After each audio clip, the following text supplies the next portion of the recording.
ಯೋಗೇಶ್ ಗೌಡ ಕೊಲೆ ಪ್ರಕರಣದ ಅಪರಾಧಿಗಳಿಗೆ ಕೊನೆಗೂ ಶಿಕ್ಷೆ ಪ್ರಕಟ ಆಗಿದೆ. ಕಾಂಗ್ರೆಸ್ ಶಾಸಕ ವಿನಯ್ ಕುಲಕರ್ಣಿ ಸೇರಿದಂತೆ ಎಲ್ಲ 16 ಅಪರಾಧಿಗಳಿಗೆ 82ನೇ ಜನಪ್ರತಿನಿಧಿಗಳ ವಿಶೇಷ ನ್ಯಾಯಾಲಯ ಜೀವಾವಧಿ ಶಿಕ್ಷೆ ವಿಧಿಸಿ ತೀರ್ಪು ಪ್ರಕಟಿಸಿದೆ.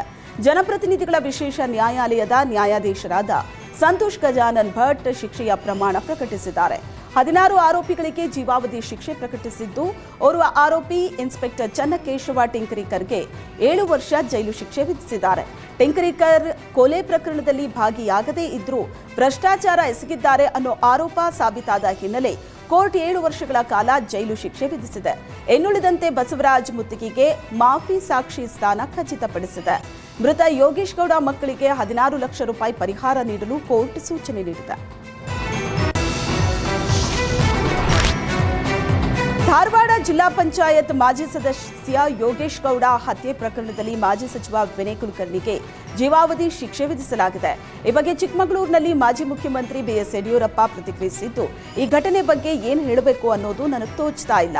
ಆ ನೋವನ್ನ ಭರಿಸೋ ಶಕ್ತಿಯನ್ನ ದೇವರು ಅವರ ಕುಟುಂಬಕ್ಕೆ ನೀಡಲಿ.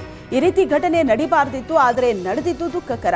ಅಪರಾಧ ನಡೆದ ಸಂದರ್ಭದಲ್ಲಿ ನಾನು ಹೇಳಬೇಕಾಗಿದ್ದನ್ನ ಆಗ್ಲೇ ಹೇಳಿದ್ದೆ.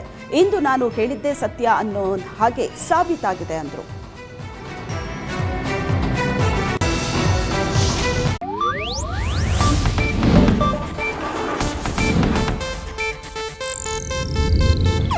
ಇದು ಏಷ್ಯಾನೆಟ್ ನ್ಯೂಸ್ ನೆಟ್ವರ್ಕ್ ಪ್ರಸ್ತುತಿ.